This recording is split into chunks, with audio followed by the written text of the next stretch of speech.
Welcome to VEDAN Conference Call Services. You are now being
and gentlemen, thank you for standing by. The call will begin at 9 o'clock Eastern Time, 9 a.m. Eastern Time.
Ladies and gentlemen, thank you for standing by. Welcome to Allot's third quarter 2024 results conference call.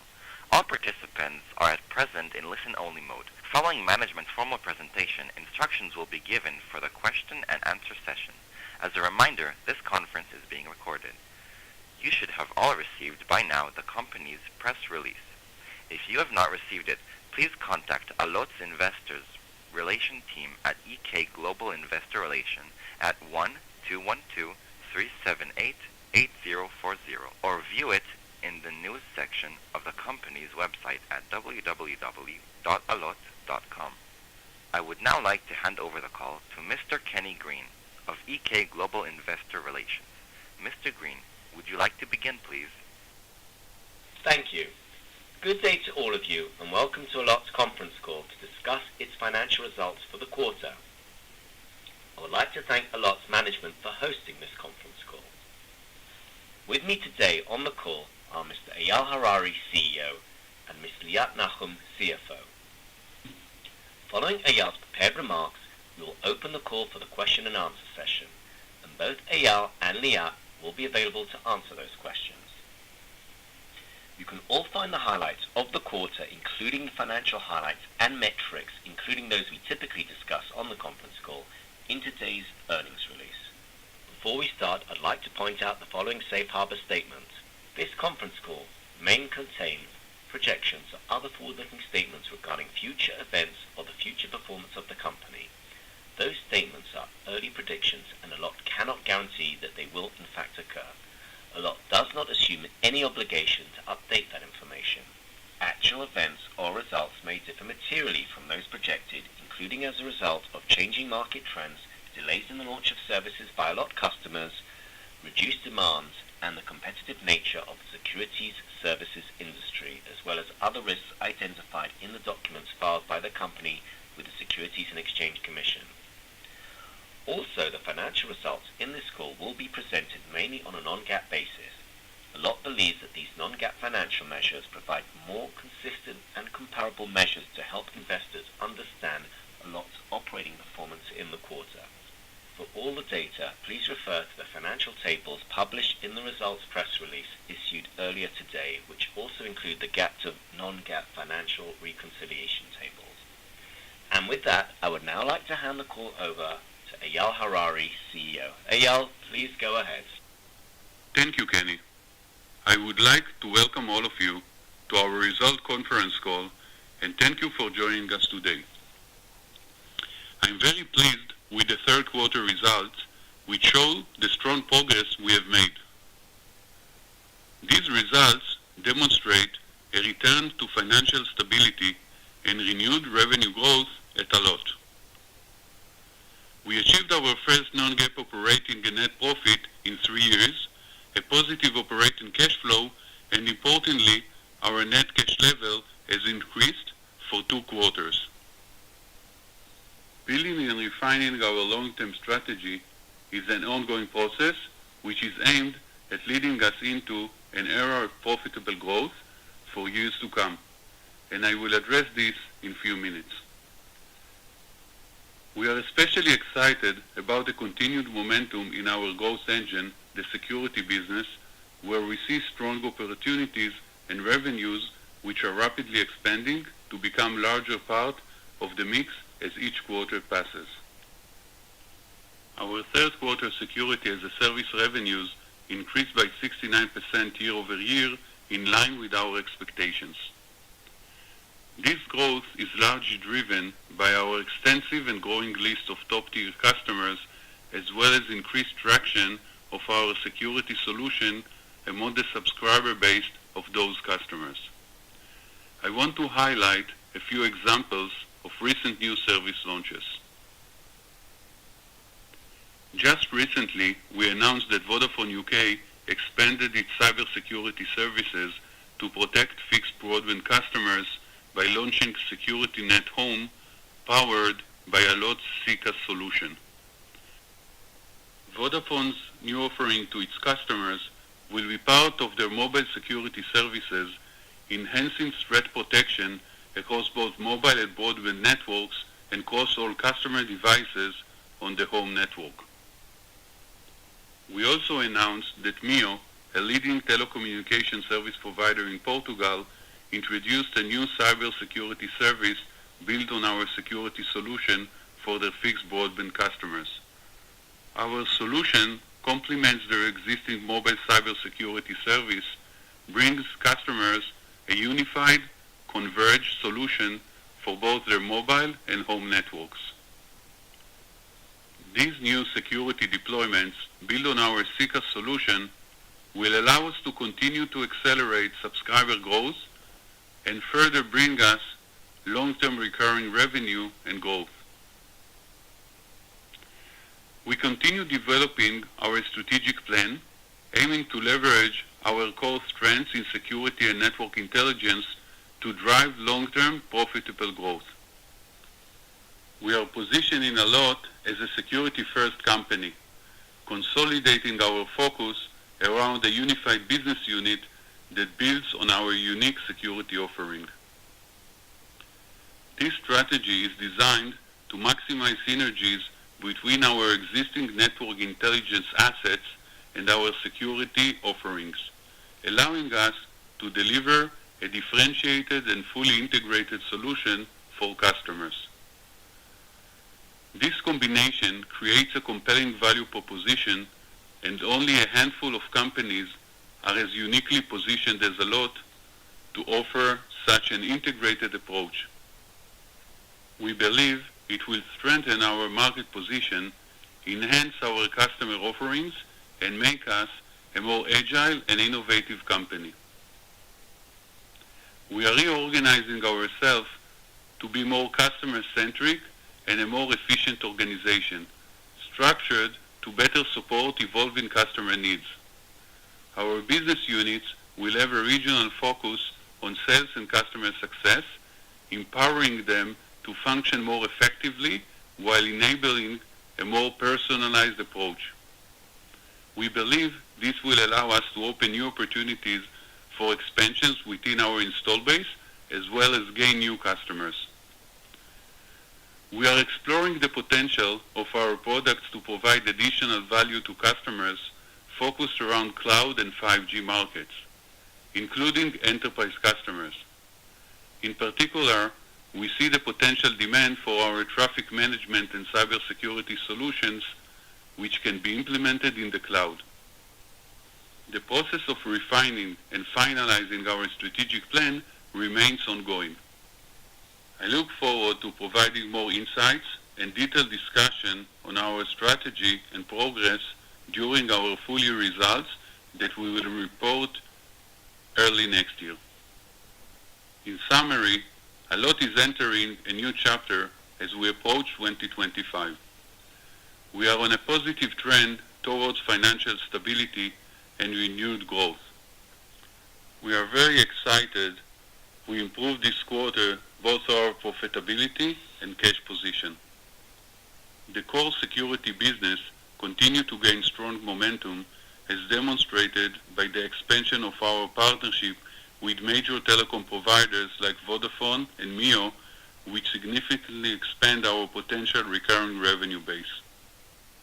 Looking ahead, we continue to refine the strategy for long-term growth and profitability.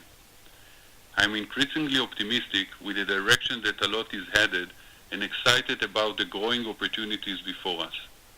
As I have said, our target is a sustainable and profitable growth for Allot over the long term. And now, I would like to hand it over to our CFO, Liat Nahum, for the financial summary. Liat, please, go ahead. Thanks, Eyal. We reported revenue of $23.2 million in the quarter, representing a year-over-year increase of 3% and up 5% versus the prior quarter. Revenue from our growth engine, SECaaS, were $4.7 million in the quarter, in line with our expectations and up 69% year-over-year, comprising 20.1% of our revenue in the quarter.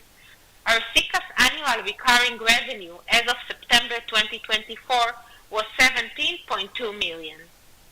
As we discussed in our press release, we expect a double-digit growth year-over-year for full-year SECaaS revenue and SECaaS ARR. I will now discuss the non-GAAP financial measures. For all our financial results, including the GAAP financial measures and the various other breakdowns of our revenue, please refer to the table in our press release. Our non-GAAP gross margin in the quarter was 71.7%. In the third quarter of last year, our non-GAAP gross margin was 47.9%, and in the prior quarter, it was 70.6%. While the non-GAAP gross margin depends on the specific product mix sold in the quarter, the long-term target for our gross margin is expected to be at the range of 70%. We reduced expenses considerably over the past year, with the non-GAAP OPEX at $15.6 million, similar to that of last quarter, and down by over 29% from the third quarter of last year. Allot had 508 full-time employees as of September 2024. As part of our strategic process of reorganization as a unified business unit and realign the business around customer success, we intend to improve efficiencies and moderately reduce our headcount in specific areas, potentially also recruit in other areas. We reported a non-GAAP operating income of $1.1 million, which is a significant improvement compared with the operating loss of $11.1 million in Q3 last year, and operating loss of $1 million in the prior quarter. This is the highest quarterly operating income reported in the past 7 years. In terms of non-GAAP net profit, we reported $1.3 million in the quarter, or a profit of 3.3 cents per diluted share, compared with the non-GAAP net loss of $10.8 million, or a loss of 28 cents per basic share in the third quarter of last year, and compared to a net loss of $0.8 million, or a loss of 1.7 cents per basic share in the previous quarter. We reported positive operating cash flow in the third quarter of $1.9 million. Cash, certain bank deposit, and investment as of September 30th, 2024, totaled $54.5 million, an increase compared to the $53.2 million at the end of prior quarter, demonstrating stability in cash levels. Cash, certain bank deposit, and investment as of year-end 2023 were $54.8 million. In terms of guidance, for the fourth quarter of 2024, we expect to remain around the break-even on a non-GAAP operating profit basis and to generate positive operating cash flow, contributing to a further improvement in the balance sheet net cash position. Management reiterate double-digit growth year-over-year for full-year CCaaS revenue and CCaaS ARR. That ends my summary. Eyal and myself would now be happy to take your questions. Thank you. Ladies and gentlemen, at this time we will begin the question and answer session. If you have a question, please press star 1. If you wish to cancel your request, please press star 2. If you are using speaker equipment, kindly lift the handset before pressing the numbers. Your questions will be pulled in the order they are received. Please stand by while we pull for your questions.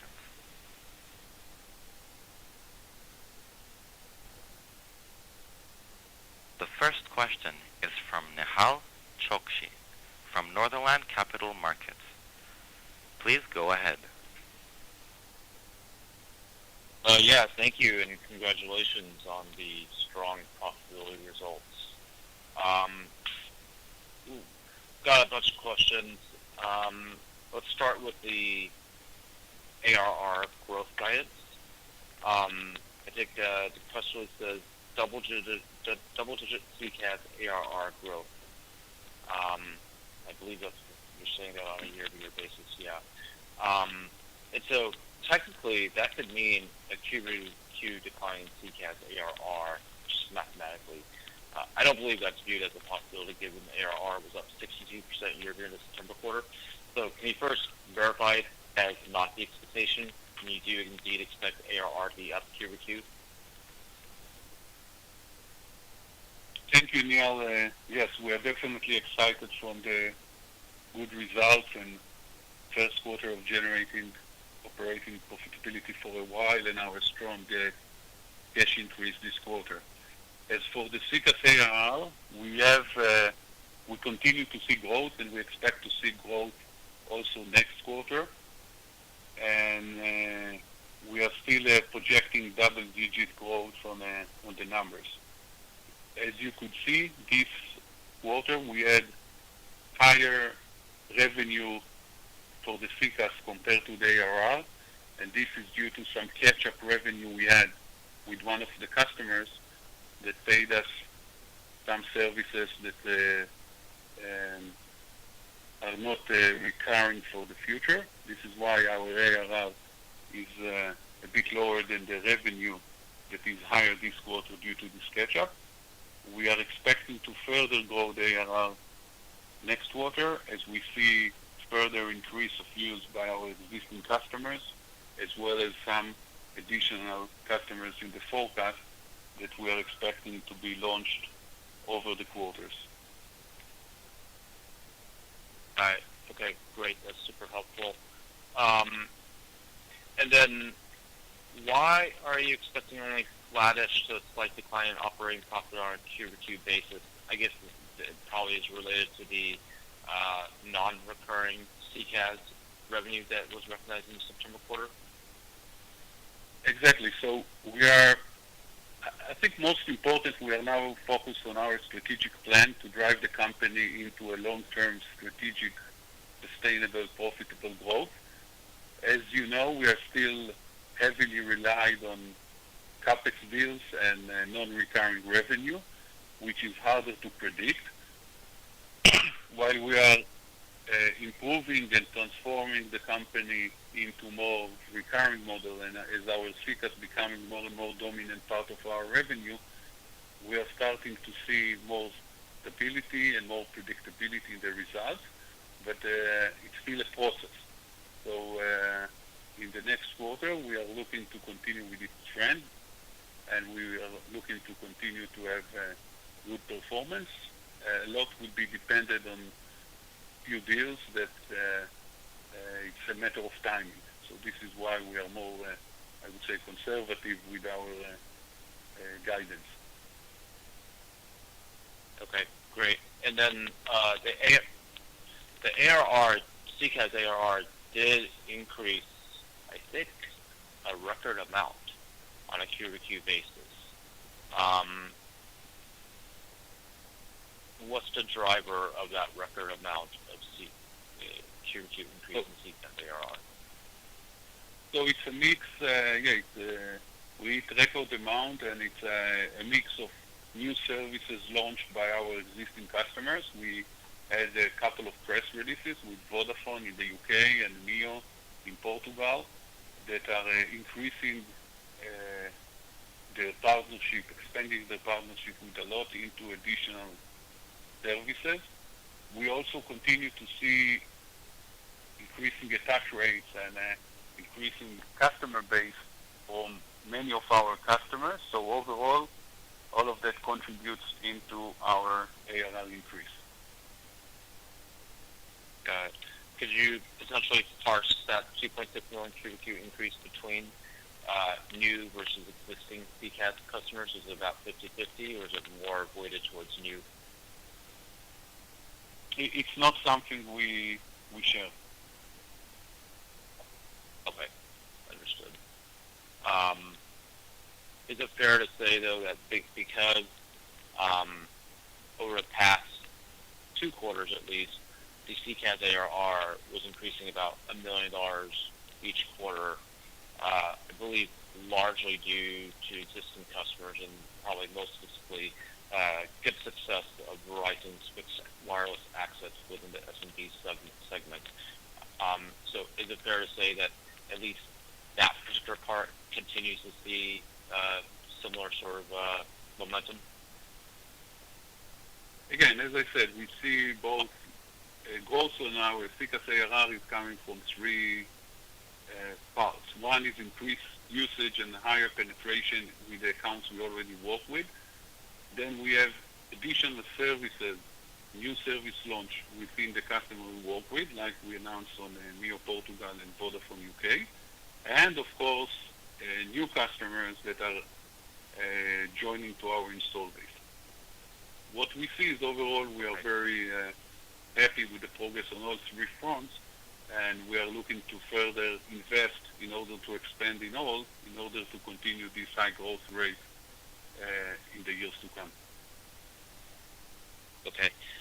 And then last quarter, you did talk about a perpetual license customer agreeing to the CCaaS model. I believe that that's Vodafone, and that the Vodafone UK announcement is part of that.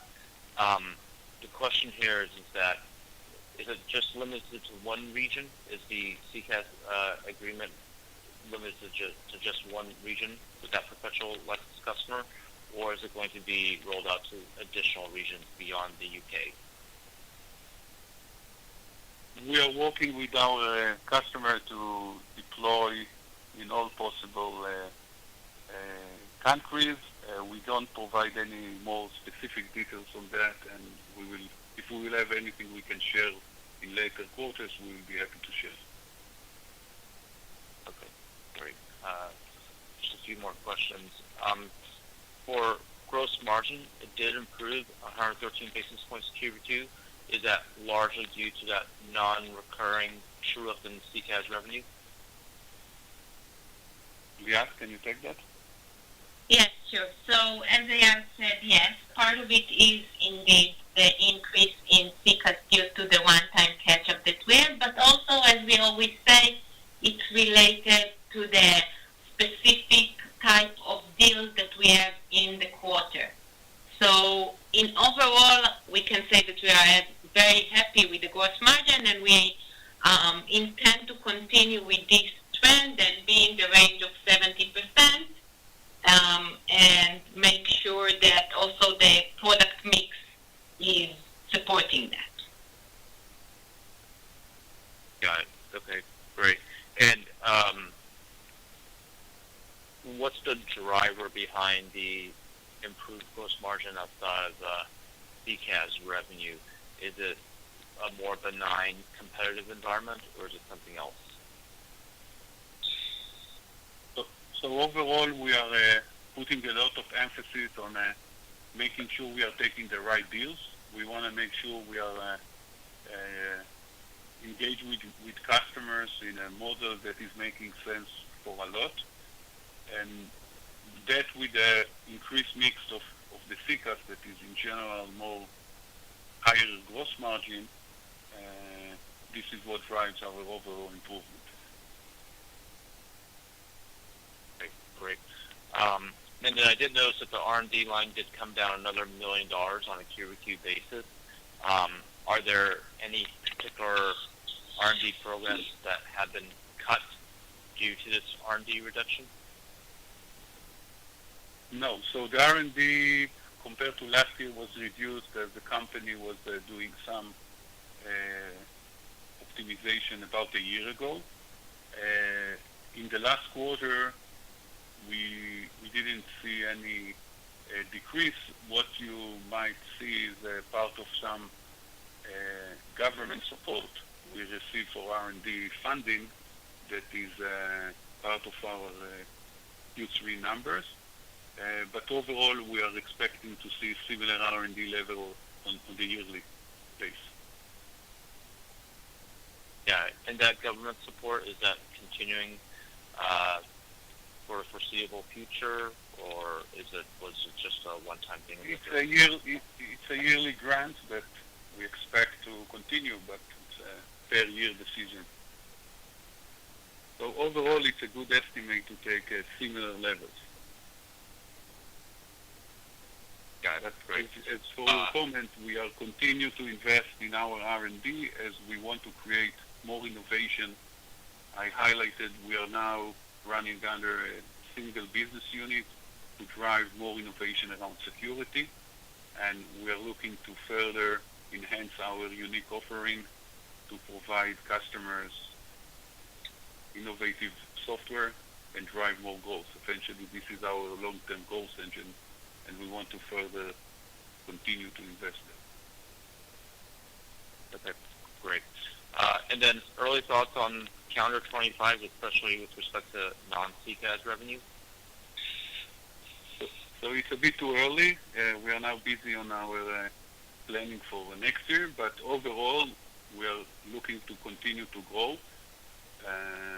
We are relatively high double-digit growth in the CCaaS. There is no reason why not to continue. We want to have it as part of our 3-year plan. We want to have it as a significant growth path, and we will be able to share more information next quarter once we share our 2025 plan. What would you see as the potential drivers of being able to achieve growth on the non-CCaaS portion of the business? On the non-CCaaS part, it's very hard to predict. As mentioned, this is non-recurring revenue. We see that the competitive environment is favorable. We see some large deals in our pipeline that can influence, and we believe we have great technology in this space that can drive also potential growth. Longer term, we focus on security, and we believe we have unique combination of traffic management with security offering that not so many companies globally can offer, and this is where we are unique, and this is where we believe we can generate growth.